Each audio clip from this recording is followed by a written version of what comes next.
ഓടുന്ന ട്രെയിനിൽ കയറാൻ ശ്രമിക്കവേ അപകടത്തിൽപ്പെട്ട് കാലുകൾ അറ്റുപോയ സംഭവത്തിൽ 8 ലക്ഷം രൂപ നഷ്ടപരിഹാരം നൽകാൻ ഹൈക്കോടതി ഉത്തരവ്. സ്വയം വരുത്തിവെച്ച അപകടമാണെന്ന് ട്രൈബ്യൂണൽ ഉത്തരവിനെതിരെയായിരുന്നു മുൻ മാധ്യമപ്രവർത്തകൻ സിദ്ധാർത്ഥ് കെ ഭട്ടതിരിയുടെ നിയമ പോരാട്ടം. ഹൈക്കോടതി ഉത്തരവ് ആശ്വാസകരമാണെന്ന് സിദ്ധാർത്ഥ് കെ ഭട്ടതിരി 24-നോട് പറഞ്ഞു. 24 പ്രൈം ടൈം ബ്രേക്കിംഗ്.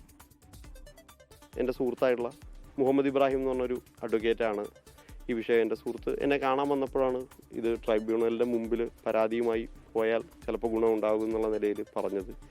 അങ്ങനെയാണെങ്കിൽ പോകാമെന്ന് പറഞ്ഞ് ട്രൈബ്യൂണലിലേക്ക് പോകുന്നു. ട്രൈബ്യൂണൽ അത് തള്ളുകയാണ് ഉണ്ടായത്. അശ്രദ്ധമായി വരുത്തി വെച്ചൊരു വിനയാണെന്നുള്ള നിലയിൽ അത് തള്ളുകയാണ് ഉണ്ടായത്. ഹൈക്കോടതി പക്ഷേ ഈ വിഷയത്തിൽ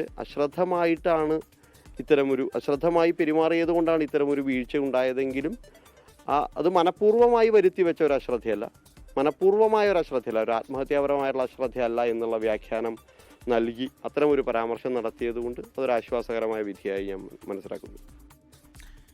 നിതിൻ അംബുജൻ വിവരങ്ങളുമായി ചേരുന്നുണ്ട് കൊച്ചിയിൽ നിന്ന്. നിതിൻ, ഏറെ നാളത്തെ നിയമ പോരാട്ടത്തിനൊടുവിലാണ് സിദ്ധാർത്ഥിന് നീതി ലഭിക്കുന്നത്. എപ്പോഴായിരുന്നു ഈ സംഭവം? പിന്നീട് ഇതിൽ സിദ്ധാർത്ഥ് നടത്തിയ നീതിക്ക് വേണ്ടിയുള്ള പോരാട്ടം അതെങ്ങനെയായിരുന്നു നിതിൻ?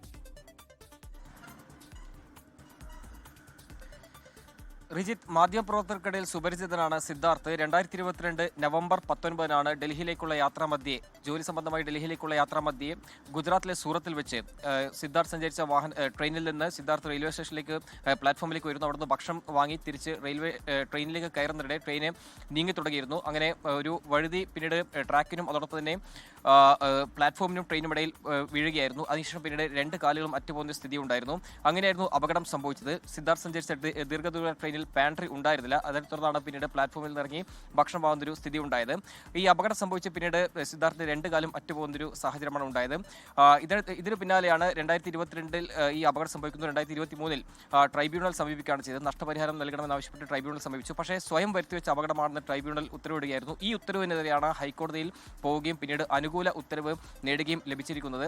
ഇതിൽ പ്രധാനമായും പറഞ്ഞിരിക്കുന്നത് 2 കാരണങ്ങളാണ്. അതായത് മനഃപൂർവ്വം വരുത്തിവെക്കണമെങ്കിൽ അത്തരമൊരു ഇന്റൻഷൻ ഉണ്ടാകണം. പക്ഷേ ഈ ഒരു അപകടത്തിൽ അത്തരമൊരു ഇന്റൻഷൻ ഉണ്ടായിട്ടില്ല. കേവലം ഒരു അശ്രദ്ധയോടുകൂടി ഒരു അപകടമാണ്. അതുകൊണ്ട് തന്നെ സിദ്ധാർത്ഥിന് ഈ നഷ്ടപരിഹാരം നൽകുന്ന കാര്യത്തിൽ തീരുമാനം വേണമെന്ന് ഹൈക്കോടതി ഉത്തരവിടുകയാണ്. അതോടൊപ്പം നോ ഫോൾട്ട് റൂളിന്റെ സുപ്രീം കോടതിയിലെ മുൻകാല ഉത്തരവുകളും സിദ്ധാർത്ഥിന് അനുകൂലമായി. ഇങ്ങനെയാണ് സിദ്ധാർത്ഥിന് 8 ലക്ഷം രൂപ നഷ്ടപരിഹാരം ലഭിക്കുന്നൊരു സ്ഥിതി ഉണ്ടായത്. അത് സിദ്ധാർത്ഥ സംബന്ധിച്ചാണെങ്കിൽ ഏറെ ആശ്വാസകരമാണ്. കാരണം ഈ അപകടത്തിന് പിന്നാലെ ഉണ്ടായ ശാരീരിക ബുദ്ധിമുട്ടിനെ തുടർന്ന് സിദ്ധാർത്ഥ് മാധ്യമപ്രവർത്തനം ഉപയോഗിച്ച് ഇപ്പോൾ PhD പഠനത്തിലാണ്. അങ്ങനെ വലിയൊരു അപകടത്തിൽ നിന്നും മുക്തി നേടി. പക്ഷേ ഇത് എടുത്തു പറയേണ്ട ഒരു കാര്യം, ഇപ്പോൾ സമൂഹത്തിൽ ഇത്തരമൊരു അപകടം സംഭവിച്ച് ഇങ്ങനെയൊരു സാഹചര്യമുണ്ട്, അല്ലെങ്കിൽ പരിക്കുകളേൽക്കുന്ന ആളുകളുണ്ട്. അവർക്ക് കൂടി ഊർജ്ജം നൽകുന്ന ഒരു നിയമ പോരാട്ടമാണ് സിദ്ധാർത്ഥിന്റെ ഭാഗത്തും ഉണ്ടായത്. അങ്ങനെ 3 വർഷം നീണ്ട നിയമ പോരാട്ടത്തിനൊടുവിലാണ് 8 ലക്ഷം രൂപ ഇത്തരത്തിലൊരു നഷ്ടപരിഹാരം നൽകണമെന്നൊരു വിധി സിദ്ധാർത്ഥിന് ലഭിച്ചിരിക്കുന്നത്. എന്തായാലും സിദ്ധാർത്ഥ് ഈ ഒരു വിധിയിൽ ഏറെ ആശ്വാസമാണ്. പ്രത്യേകിച്ചും സമൂഹത്തിൽ ഇത്തരം ഒരു സന്ദേശം നൽകുകൂടിയാണ് ഈ നിയമ പോരാട്ടത്തിലൂടെ സിദ്ധാർത്ഥിന്റെ ഭാഗത്തും ഉണ്ടായിരിക്കുന്നത്.